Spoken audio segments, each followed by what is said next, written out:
every time he uploads, it's kind of cool, you know what I'm saying? It's a little informational. If y'all are like people who only like little freaky little dating videos, this is not for you. This is for high IQ intelligent people, right?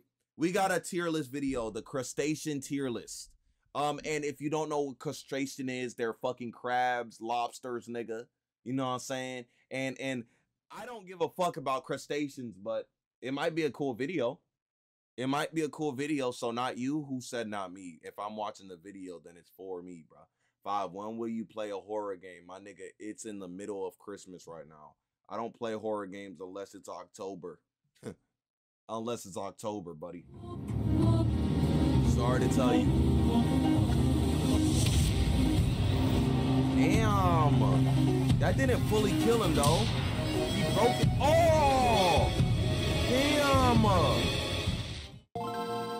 I'll beat the fuck out of a mantis crab, nigga. Crustaceans are some of the most popular builds in the entire game. In fact, they're so popular that it's become sort of a meme that every player will eventually drop their current character and switch to being a crab main. Why? But just how competitively viable are crustaceans really? Which unique abilities does the crustacean class make use of that enabled them to become such a resilient force across so many of the game's expansions and balance patches? And are they actually an optimal build choice in the current meta? Or are they just an easy-to-pilot, low-skill floor character? We'll discuss all this and more as we rank the most notable builds on the Crustacean tier list. This video was sponsored by GiveWell. Before we get into good shit, bro. Good shit. It's sponsored by Misa. Whoa, you scared me, nigga. I almost had to skip your shit. The tier list, but no, these aren't. I ain't gonna lie. These tier list niggas are amazing at making ads, bro. They be switching that bitch like it's nothing. I gotta watch out for it. Crustacean faction's general game strategy and the key abilities they use to accomplish it. Crustaceans are part of the larger faction of arthropods, and so crustaceans inherit all the main perks of the arthropod class. The most important one, of course, is their exoskeletal armor, which provides a huge defense boost. Given that most crustaceans have to contend with some of the most dangerous builds in the game, this extra protection is crucial to their viability. Their carapace, which is the thickest, sturdiest, and most important link in their armor, can block attacks from seabird beaks, fish jaws, and many of the other threats common in aquatic environments. He can't protect from my fucking fist slamming down on his shit, bro. Dead ass. He can't protect from that shit, so I mean, I ain't worried about none of that. It does, however, have the same weakness as all exoskeleton-type builds, which is that their defense stat drops drastically for a short time when leveling up. If their armor ever does fail them, this doesn't immediately mean game over. Crustaceans have the incredible ability to regenerate HP after taking damage, even being able to regrow entire limbs. So even something as devastating as losing a claw or a leg isn't something crustaceans... Did he just... He sacrificed the arm like, here, bro. Don't kill me, nigga. I'll give you one of my arms, nigga. What can't recover from, and in fact can be the optimal play to distract an opponent and escape a fight. This ability makes crustaceans a very beginner-friendly build, as you can make a lot of mistakes and still progress through your playthrough relatively unhindered. Crustaceans also have uniquely specialized limbs that come to 2 points rather than 1. This makes it super straightforward to spec them into various different specialized opposable claws, which can be optimized for slicing, crushing, piercing, or grappling. I've said in the past that I think crustaceans are a broadly mid-tier class, and I think this still holds up. Crustaceans have a lot of interesting tools at their disposal, but due to their middle-of-the-road stat spread, they are constantly fighting an uphill battle against the many high-tier threats they need to contend with, and have to play things perfectly to not get run over in these matchups. So, let's see how the individual crustacean builds fare and get into the tier list. Barnacle. Starting us off in F tier, we have the Barnacle. The Barnacle is a crustacean build with an almost completely AFK strategy. As a barnacle larva, you find a spot and then attach to it and filter feed for the rest of your playthrough. Now, I'm not dunking on players who enjoy idle games. I'm a fan myself. However, this strategy does have some major flaws. Despite the fact that barnacles have the highest defense stat of any crustacean, the survivability of a barnacle is entirely contingent on their choice of parking space. Barnacles can attach to just about any surface, from ship hulls to cement walls, to whales and even other crustaceans. Choosing a spot on a non-living surface leaves the barnacle vulnerable to predators. As high as their defense stat may be, there are plenty of builds that are willing to invest in anti-shell defense abilities, like the acidic attacks of the starfish or the drilling attacks of the whelk snail, neither of which are uncommon on the reefs and coastlines that barnacles call home. But if they opt for a living host, which is easier said than done by the way, then their survivability is completely tied to the survival of their host, a tenuous gambit in a metagame as hostile as the ocean server. Whales are a pretty safe choice, but opportunities to secure real estate on a whale are few and far between. Much more likely you'll need to settle for property on the shell of another crustacean, which, as we'll see later on this list, is quite a gamble. Yeah, personally, niggas be doing that shit, bro. Why do niggas do that to fucking barnacles? Like, y'all are just like ruining the fucking ecosystem. Y'all like cutting barnacles off crabs and shit. I've seen those videos on TikTok. Why? If you want to play a mostly AFK marine build, opt for the scallop, as you'll still get to chill and filter feed most of the time, but can still escape if need be. He is not running also in F tier, we have the shrimp. Now, shrimp are a super diverse group with a ton of interesting strategies, but in general, shrimp make very poor use of the crustacean build's unique abilities. Broadly speaking, shrimp have weak legs, no eye stalks, and small claws. No eye stalks might seem trivial, but eye stalks are actually a pretty useful ability, allowing a player to take cover in the sand or under the seabed while still remaining vigilant. Shrimp shrimp, you know what I'm saying? Shrimp. No, let me shut the fuck up. But no, shrimp. Listen. Hey, shrimp trash as fuck, but like they good as hell though. You know what I'm saying? So y'all keep doing y'all thing, being F tier type shit. I'ma eat heavily on that same strategy, but because they cannot surveil their surroundings while hiding, a clever predator can easily just wait until they resurface and pick them off. Attacking a shrimp is also a lot less risky than attacking most crustaceans, as their damage-dealing abilities are far worse than the rest of the faction. The shrimp's scaled-down appendages are a trade-off meant to buff its mobility. Shrimps have spec'd into shorter, flatter legs that increase their aquatic movement speed in a way somewhat reminiscent of a fish's pelvic fins. This is a neat idea that means shrimp can freely swim rather than walking along the ocean floor. But in practice, this kind of just meant that shrimp ended up as the seahorses of the crustacean faction, a tankier but slower moving swimmer that can't adequately defend itself or evade attacks, so it gets bullied by every other nearby player. Shrimp do have one escapability, in that they can very quickly dash backwards, but this is of course very predictable and exploitable by experienced players. Now, it's important to note that while they may not have the best stats, crafty shrimp mains have been able to reach some level of viability in the meta, either by speccing into debuff cleansing abilities and playing as a predator support class, or by abusing a quirk of the game engine which allows them to fire off powerful short-range sonic projectiles called cavitation bubbles that can stun other players. These are both respectable strategies that merit higher tier placement, but as a whole, shrimp are stuck in the bottom tier. God damn, fucking trash. First in D tier, we've got the isopod. Other than the barnacle, which literally cannot move, the isopod has the highest base defense stat of any crustacean on this list. Its shell is perfect for deflecting attacks, and when they curl into a ball like an armadillo, there are very few predators that can threaten them unless they're several orders of magnitude larger outright. However, the isopod has essentially no damage dealing abilities whatsoever. It has no attacks, no poison, nothing to threaten aggressive players with, and so against a persistent attacker, it will essentially always lose. Isopods are a diverse and widely distributed group, with both terrestrial and aquatic variants. The terrestrial variants, known as woodlice, pillbugs, and roly-polies, function very similarly to miniature cockroaches, using a flat shape to wedge themselves into hard-to-reach positions, and only leaving the safety of these places in order to scavenge for loot. The larger aquatic variants of the isopod are usually similar in their strategy, but can also opt for a parasitic playstyle, where they actually fuse with a fish player, destroying and replacing the fish's tongue. This parasitic strategy is great for farming XP and is super AFK, but does come with pretty much all the same risks I mentioned about the barnacle. If the fish gets attacked and defeated, the isopod usually goes down with the ship. Technically, if given the chance, they could detach and escape, but in the marine meta, chances like that are quite rare, and without a host, they're likely to just get picked off anyway. Not the worst crustacean, but it's leaving a lot on the table of not making use of the crustacean's highly customizable forelimbs. Next in D tier, we have the crayfish, also known as the crawdad. This is a smaller variant of the lobster the crazy part is, bro, I've never eaten a crawfish in my life, bro. Like, I go to restaurants a lot, bro, and my family loves crawfish, but like I have literally never eaten one because I don't feel like fucking opening that bitch up. Literally. I just don't feel like opening it up and then having to eat that bitch. I've never ate a crawfish in my life. You know what I'm saying? You're a dumb. Oh, crayfish and oh, that was my bad. Class, which mainly sticks to freshwater servers.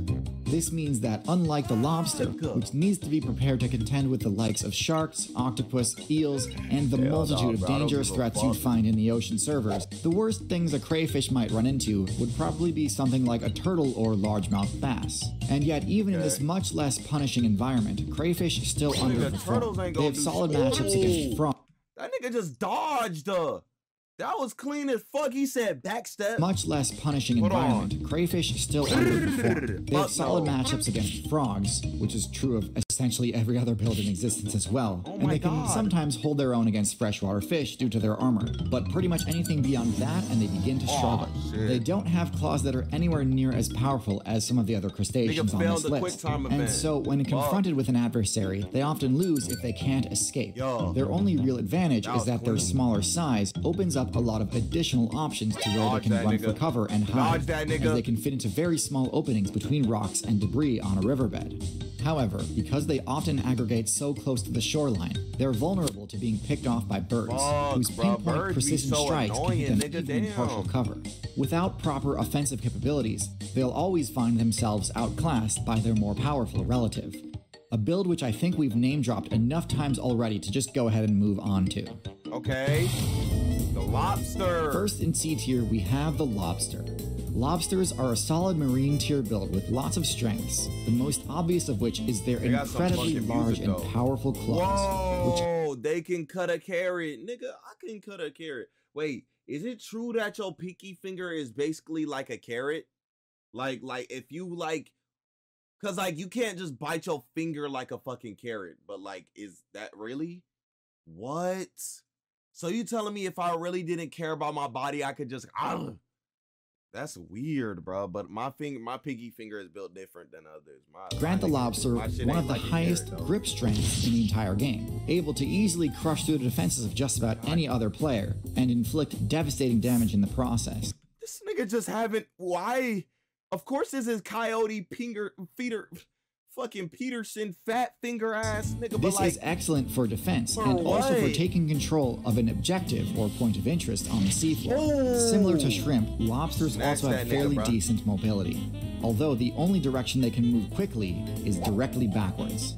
This is all quite solid. However, the lobster does have its own share of weaknesses in addition to the standard crustacean weaknesses. This backward mobility is fairly limiting and means that attacking a lobster from behind often leaves them with very little counterplay options. Oh my god! As their claws cannot reach backwards, and if they try to use their burst mobility option, their only choice will be to move directly towards you, unless they slowly reposition themselves so that their back faces away from the threat. Now, this is in contrast to the next build on our list, which I think is a bit more versatile in its mobility. Next in C tier, we finally arrive at the crab build.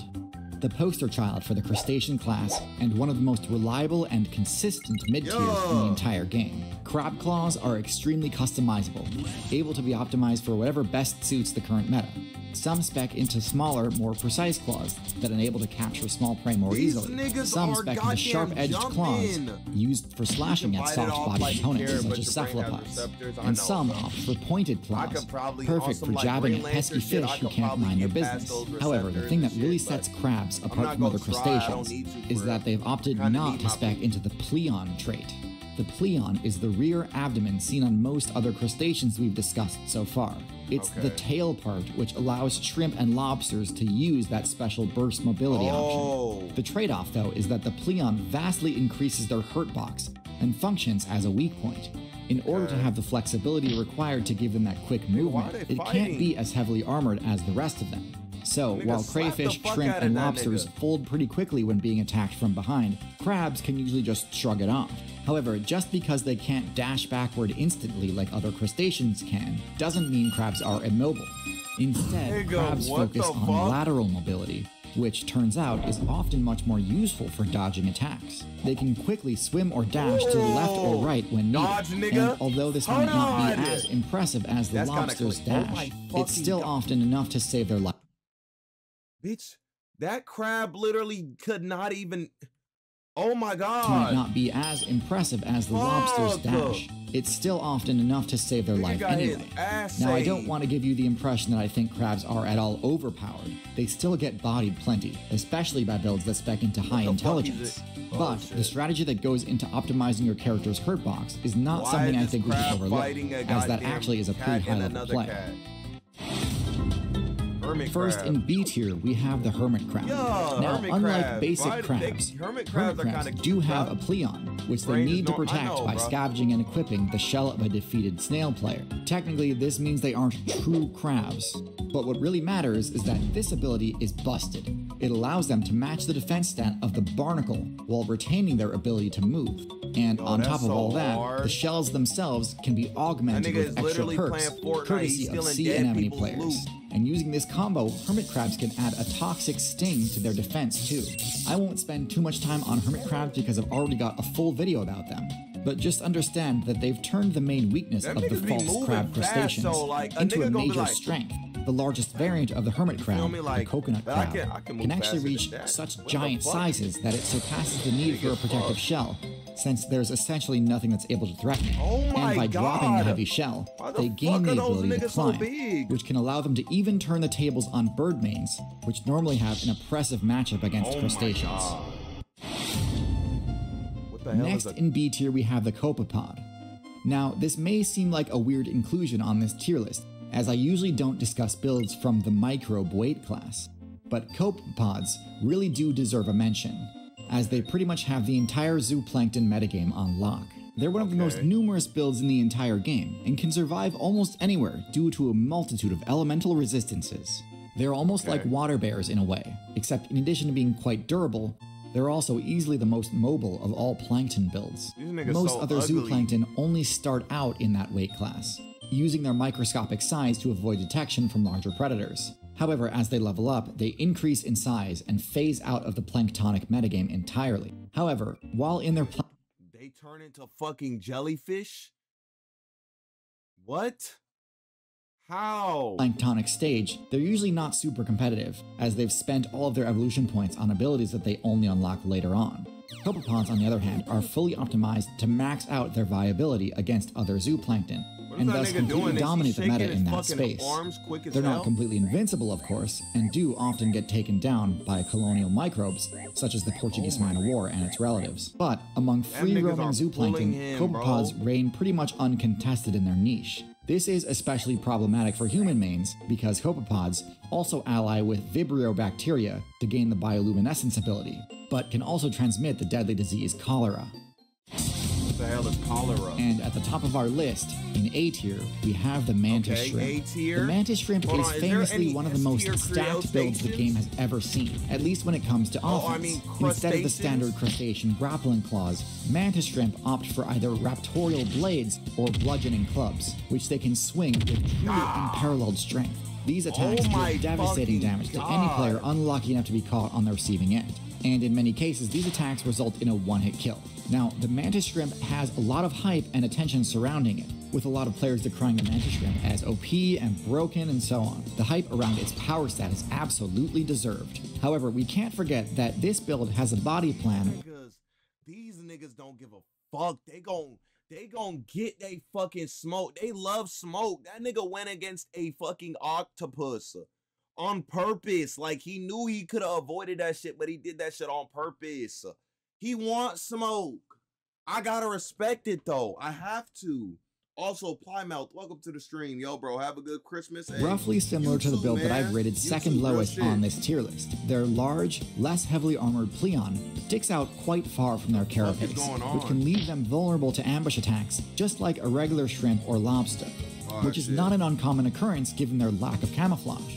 In addition, Their small fins and small legs don't exactly translate to a high mobility stat, which is why, despite the fact that they're packing incredible heat, mantis shrimp usually only hunt the absolute slowest of prey: clams, scallops, and snails. That's so pussy. This isn't a bad thing at all. In fact, I think the existence of a proper tank buster build is healthy for the overall metagame, but I do think the power of the mantis shrimp gets exaggerated a lot on forums and discussion boards. Abilities like being able to see color and polarize light in a unique way, or the bonus sonic damage effect their punches create, these are fun little quirks, but I don't think they significantly affect the mantis shrimp's place on the tier list. Give them running legs and the ability to breathe on dry land, and we'd probably need to start discussing a ban though. Overall, I think crustaceans are in a solid spot in the current meta. Not overpowered, but not to be underestimated either. Crustaceans and insects are closely related, and are the most successful factions within the arthropod class.